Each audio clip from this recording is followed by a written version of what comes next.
ini kita akan membahas tentang perdata khusus mengenai kepailitan.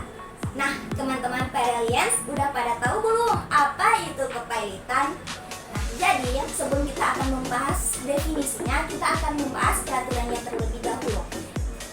Jadi peraturan kepailitan dulunya diatur pada PRU nomor 1 tahun 1998, lalu dirubah menjadi Undang-Undang nomor 4 tahun 1998, yang dimana tujuan dibentuknya Undang-Undang Kepailitan ini pada saat 1968 dulu terjadi krisis moneter, yang dimana terdapat banyak perusahaan yang dinyatakan pailit. Nah, Undang-Undang nomor 4 tahun 1998 dirubah menjadi Undang-Undang nomor 37 tahun 2004 tentang kepailitan dan penundaan kewajiban pembayaran utang atau PKPU.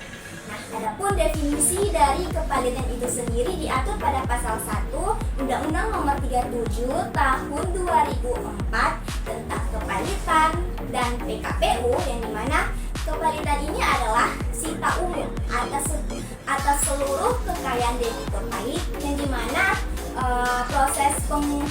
proses pengurusan dan pemberesannya diurus oleh kurator yang diawasi oleh hakim pengawas. Nah, kemudian di dalam Undang-Undang Kepailitan atau PKPU Indonesia sendiri tidak menjelaskan secara detail apa sih makna daripada kepailitan itu sendiri. Nah, makanya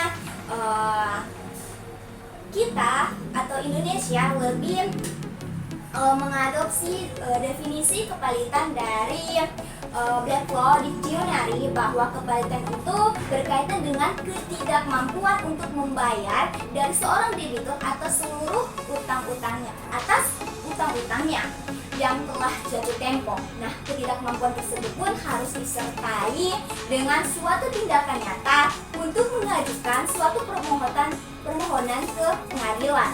Nah, baik yang dilakukan secara sukarela oleh debitur sendiri maupun atas permintaan oleh pihak ketiga atau di luar debitur. Nah, teman-teman, lalu timbul pertanyaan, apa sih syarat-syarat sehingga perusahaan tersebut dinyatakan pailit? Nah, syarat-syaratnya itu pun diatur pada pasal 2 ayat 1 Undang-Undang nomor 37 tahun 2004 tentang kepailitan dan PKPU, bahwa suatu perusahaan dinyatakan tadi itu memiliki setidak-tidaknya 2 hutang atau lebih yang setidak-tidaknya itu tidak mampu atau tidak dapat membayar utangnya minimal 1 hutang yang telah jatuh tempo. Nah, terdapat indikator penting sebagai penunjang dalam pertumbuhan perekonomian dan perdagangan adalah tersedianya dana yang cukup dan seimbang demi kelancaran dalam menjalankan kegiatan usahanya sesuai dengan rencana kegiatan. Ketersediaan dana yang cukup dapat bersumber dari internal atau eksternal. Nah, sumber dana internal ini berasal dari dana hasil kegiatan operasional perusahaan dan kegiatan internal perusahaan itu sendiri. Lalu, sumber dana eksternal merupakan bantuan dana dari pihak lain yang bersedia membantu menyediakan dana sesuai dengan kebutuhan usaha dengan cara memberikan pinjaman kepada pihak lain.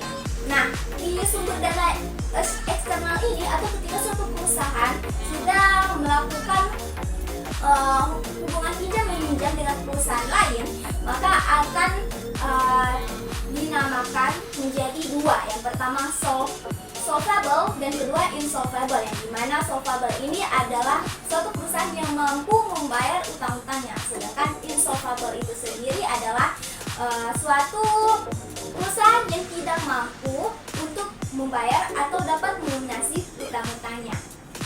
Nah, teman-teman udah pada paham belum apa sih itu kepailitan? Nah, sampai jumpa di video berikut dan sampai jumpa. Jangan lupa follow, like, komen video ini ya. Dadah!